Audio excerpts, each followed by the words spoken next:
एक और धमाकेदार सीरीज आप लोगों के सामने पूनम एकेडमी ऑफिशियल चैनल के द्वारा लाया गया है, जिसमें विज्ञान विषय का क्लास 10 का हम लोग विषय कोड है 112। इसका हम लोग एकदम जितने भी ऑब्जेक्टिव हैं उस सब को एकदम सही सही हम लोग देखेंगे, जो आने वाले बोर्ड के एग्जाम में बहुत ही महत्वपूर्ण है। इसलिए आप लोग जितना इसका ऑब्जेक्टिव है उसको ध्यान से देखिए, और हर एक ऑब्जेक्टिव में अगर जो भी आप लोगों को डाउट हो उसको कमेंट सेक्शन में जरूर लाए। तो चलिए, हमारे द्वारा शुरू किया गया ये क्लास 10 का साइंस का जो अभी क्वार्टरली एग्जाम हुआ है उसका हम लोग क्वेश्चन देखते हैं।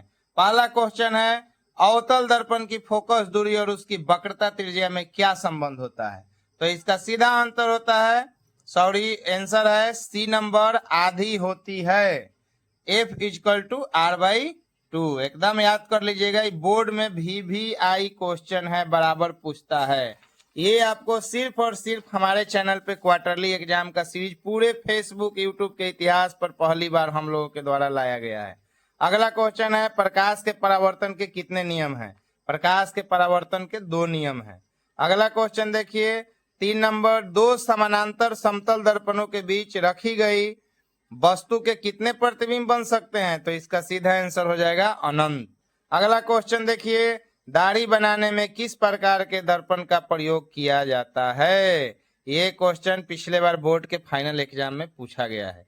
तो इसका सीधा आंसर हो जाएगा बी नंबर, अवतल दर्पण। अगला क्वेश्चन हम लोग देखते हैं, समतल दर्पण समतल दर्पण द्वारा बना प्रतिबिंब कैसा होता है? तो काल्पनिक होता है।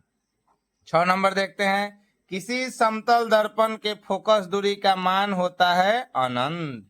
अगला क्वेश्चन देखिए और ध्यान से देखते रहिए और कमेंट में जवाब अपना देते रहिए। अगला क्वेश्चन है कि प्रकाश की एक किरण एक समतल दर्पण पर लंबवत होती है, परावर्तन कोण का मान कितना होता है? तो 0 डिग्री होता है।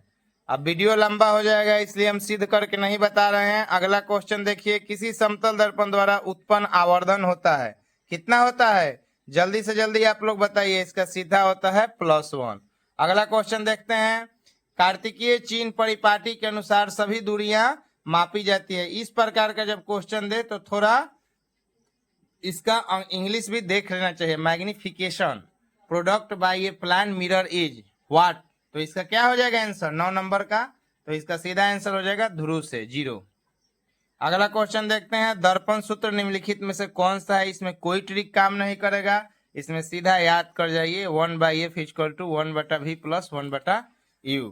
चलिए अगला क्वेश्चन देखिए, निम्नलिखित में से किस दर्पण द्वारा वस्तु से छोटा और आभासी प्रतिबिंब बनता है? तो सीधा उत्तल दर्पण के द्वारा। अगला क्वेश्चन देखते हैं, निम्नलिखित में से किस दर्पण से वस्तु से बड़ा और आभासी प्रतिबिंब प्राप्त होता है? ये जितना क्वेश्चन है बहुत इंपॉर्टेंट है, अवतल दर्पण। अगला देखते हैं, प्रकाश की किरणें को समूह को क्या कहते हैं? ये बार बार क्वेश्चन पूछता है, सीधा प्रकाश पुंज कहते हैं। इसका इंग्लिश याद कर लीजिएगा आप लोग, 13 नंबर का, बीम ऑफ लाइट। अगला क्वेश्चन हम लोग देखते हैं, लेंस का आवर्धन जिसको हम लोग m से निरूपित करते हैं किसके बराबर होता है? तो ये जो होता है V/U के बराबर होता है। 15 नंबर, सरल सूक्ष्मदर्शी में किसका उपयोग किया जाता है? कौन सा लेंस का उपयोग किया जाता है? तो इसका सीधा आंसर हो जाएगा इनमें से कोई नहीं। अगला क्वेश्चन देखिए, किस लेंस को अपसारी लेंस भी कहा जाता है? तो अवतल लेंस को अपसारी लेंस भी कहा जाता है। 17 नंबर देखें, निम्नलिखित में से किस लेंस की फोकस दूरी धनात्मक होती है? तो इसका उत्तल लेंस। इसमें धनात्मक और ऋणात्मक में सिर्फ एक कोई याद कर लीजिएगा, दोनों याद करने के बाद बराबर गड़बड़ होता है। या तो उत्तल याद कीजिए या तो अवतल, उसके बाद उसका उल्टा कर दीजिए, इसका यही ट्रिक है। अगला क्वेश्चन देखिए, सिनेमा के पर्दे पर किस प्रकार का प्रतिबिंब बनता है? तो सिनेमा के पर्दे पर वास्तविक प्रतिबिंब बनता है। अगला और धमाकेदार क्वेश्चन देखिए, लेंस के कितने वक्रता केंद्र होते हैं? लेंस के कितने वक्रता केंद्र होते हैं? तो 2 होते हैं। अगला क्वेश्चन है, किसी लेंस द्वारा उत्पन्न आवर्धन का SI मात्रक क्या है? तो इसका सीधा आंसर हो जाएगा मात्रक विहीन। इसका इंग्लिश नाम यूनिटलेस। अगला क्वेश्चन देखिए, प्रकाश की चाल विभिन्न माध्यमों में कैसे होती है? तो इसका सीधा आंसर हो जाएगा भिन्न भिन्न होती है, डिफरेंट। 22 नंबर देखिए, निम्न में से किस लेंस की फोकस दूरी ऋणात्मक होती है? बार बार यही क्वेश्चन रिपीट हो रहा है बोर्ड से लेके सब जगह, इसका हो जाएगा अवतल लेंस। लेकिन बच्चा लोग जो है क्वार्टरली एग्जाम को बहुत हल्का में लेता है। अगला देखिए, किसी लेंस में मुख्य फोकस दूरी की संख्या कितनी होती है? तो इसकी संख्या होती है 2। अगला है, मानव नेत्र में किस प्रकार का लेंस पाया जाता है? VVI इंपॉर्टेंट क्वेश्चन है। इसका को आंसर हो जाएगा उत्तल लेंस। हमारे आंखों में उत्तल लेंस का प्रयोग होता है प्राकृतिक के द्वारा। निम्न में से कौन ऑक्सीकरण की प्रक्रिया नहीं है? तो ऑक्सीकरण की प्रक्रिया कौन नहीं है? अवक्षेपण। अगला क्वेश्चन देखिए, निम्न में से कौन विस्थापन अभिक्रिया का उदाहरण है? तो इसका आंसर हो जाएगा Fe plus CuSO4 FeSO4 plus Cu। इस समीकरण जो है इसको याद कर लीजिएगा। अगला देखिए, जिंक से लोहा को लेपित करने की प्रक्रिया को क्या कहते हैं? गैल्वेनीकरण। इसको किस लिए किया जाता है? कि लोहे में मूर्छा, जिसे हम लोग बिहार में मूर्छा कहते हैं, जंग जिसका हिंदी नाम है, इस ये ना पकड़े इसी के लिए ये क्रिया किया जाता है। 28 नंबर क्वेश्चन जो है, सिल्वर क्लोराइड का रंग क्या होता है? तो इसका जो रंग होता है श्वेत होता है। अगला क्वेश्चन है, अधातुओं के ऑक्साइड सामान्यतः कैसे होते हैं? तो अम्लीय होते हैं।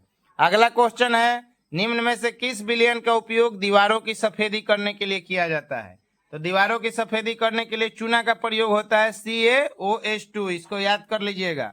अगला क्वेश्चन है, देखिए बच्चा लोग, अम्लीय विलयन का पीएच मान होता है। अम्लीय विलयन का पीएच मान कितना होता है?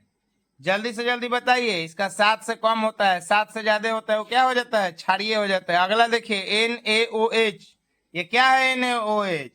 इसका आंसर क्या होगा? 32 का। जल्दी बताइए आप लोग, क्षार है। अगला क्वेश्चन देखिए, अम्ल और क्षार आपस में अभिक्रिया करके क्या बनाते हैं? अम्ल और क्षार आपस में अभिक्रिया करके लवण का निर्माण करते हैं।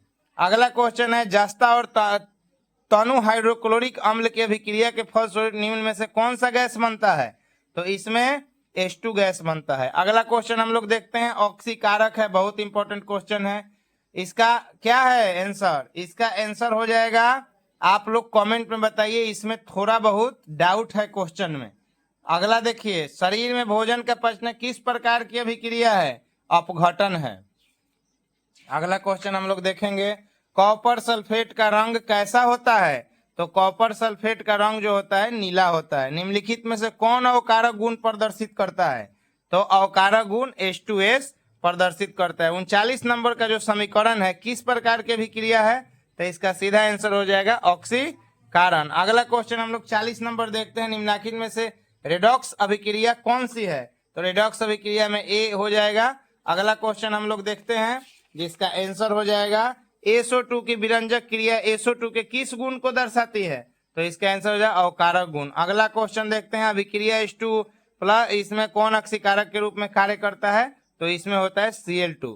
अब अगला क्वेश्चन जितना है उसको हम लोग अगले सीरीज में लाएंगे, नहीं तो वीडियो बहुत लंबा हो जाएगा। ऐसे ही जानकारी के लिए सिर्फ और सिर्फ Poonam academy official Facebook page, Poonam academy official YouTube channel पर आपको मिलेगा। अभी तक कोई भी यूट्यूब चैनल पर क्वार्टरली एग्जाम का इतना अच्छा विश्लेषण कोई नहीं किया है। इसलिए इस चैनल को फॉलो कीजिए, लाइक कीजिए, शेयर कीजिए, ताकि हम लोग को और मोटिवेशन मिले और हम लोग नया नया चीज आप लोगों के सामने लेके आए, ताकि आप लोग बोर्ड में बहुत अच्छा अंक लाएं और अपने माँ बाप, अपने घर परिवार, अपने गांव का नाम रोशन करें। मिलते हैं अगले वीडियो में, तब तक के लिए जय हिंद, जय भारत।